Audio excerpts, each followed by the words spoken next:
Just for today, this is not a test. February 7th. We have found a loving personal God to whom we can turn. Basic text, page 27.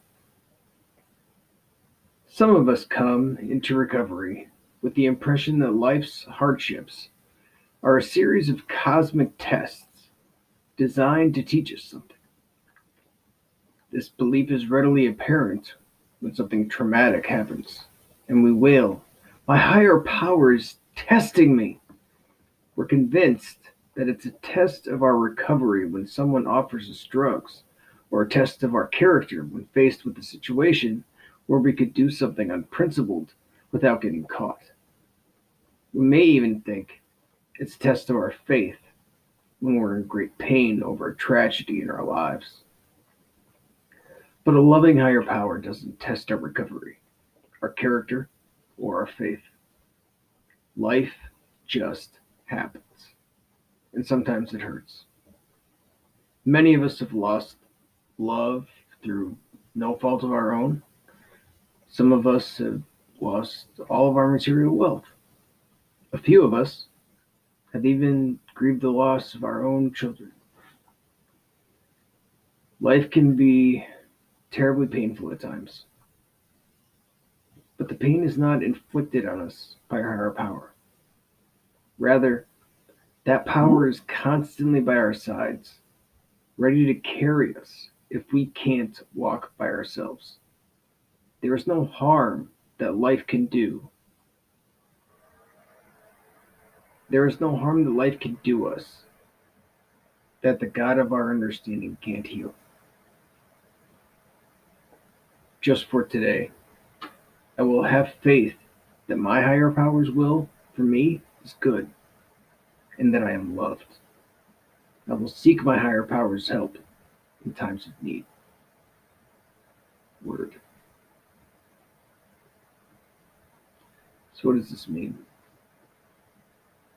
Well, for me, um, speaking as myself, uh, sound mind, uh, and as a person in long-term recovery, I have to say that when I find myself in a moment like this, when the whole world is crushing down and I don't know what to do, and somehow everything is culminated into this singular zenith point of like reckoning, and I'm sitting there with this like chip on my shoulder that's telling me, like, you knew this was coming. You knew this was coming. It all led to this. You knew it was going to happen. Like it was manifested, like it was destiny.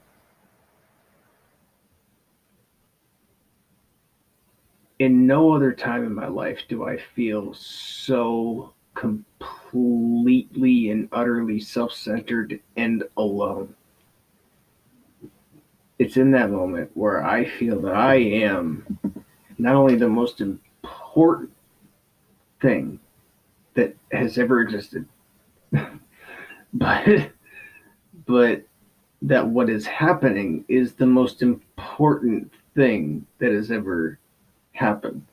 Next to maybe like the Big Bang, or like maybe this is like relative to the Big Bang. I mean, I don't know. It's maddening to think about. But that's how it really kind of culminates. It comes together that way, and the mind and the ego tricks you into thinking that, like, yeah, this is like the most cataclysmic thing that will ever happen, and there's no way you'll ever recover from it. It's totally devastating. Like the heavens are falling and the earth is crumbling. Up is down, nothing makes sense. But the truth is, the truth, the real, this this thing that we call a higher power, God of our understanding. I mean, whatever the hell you want to fucking call it. This energy that we feel, that we recognize, that gives us comfort, keeps us calm. I mean, you can call it God, call it spirits, call it a ghost, fucking call it angels, call it the trees. I don't know. Call it a fucking doorknob. If you want to be super generic and 12-steppy about it. Um, it's the feeling, the sensation of safety that we get. It's the connection we feel uh, running through us, between us and others, and everything really. And it's when we find ourselves feeling at home, like we're nested. Uh, it's when we can come back to that place in ourselves, that sense of ourselves where we fit, that everything is okay. That is the God of my understanding. That's where things make sense. That's where I feel safe. I feel torn away from that when I think everything is so tragic and it's all happening to me and I feel disconnected and I feel alone and scared.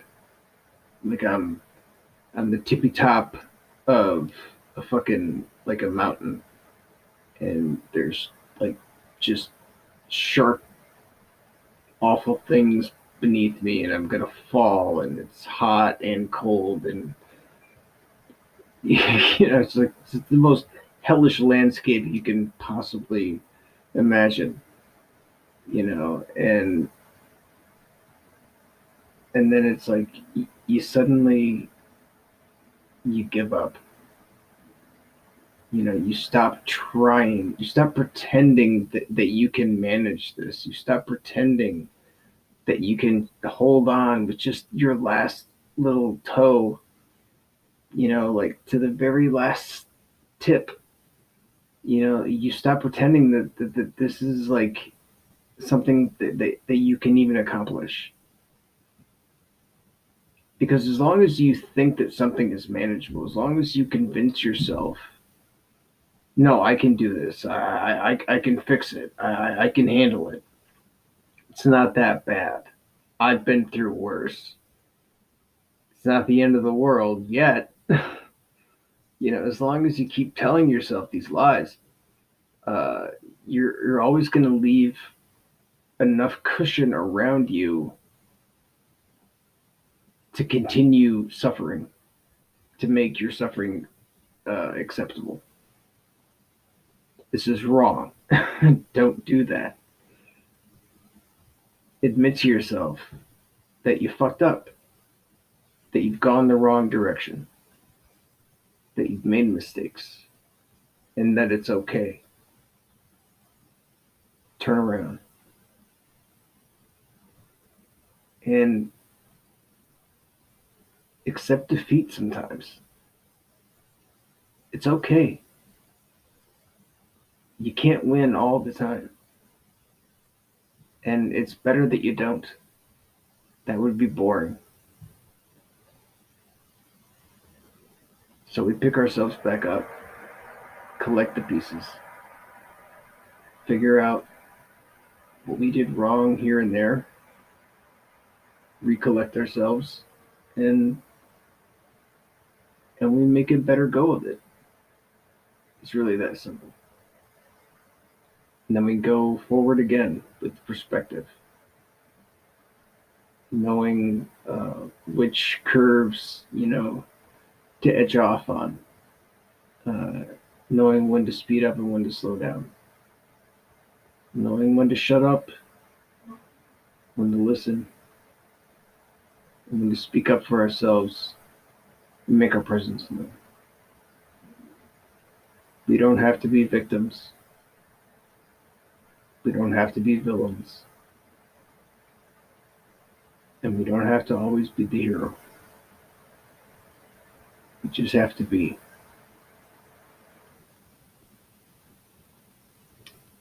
And if that isn't enough, well, shit. I don't know what the fuck is. Thanks for listening.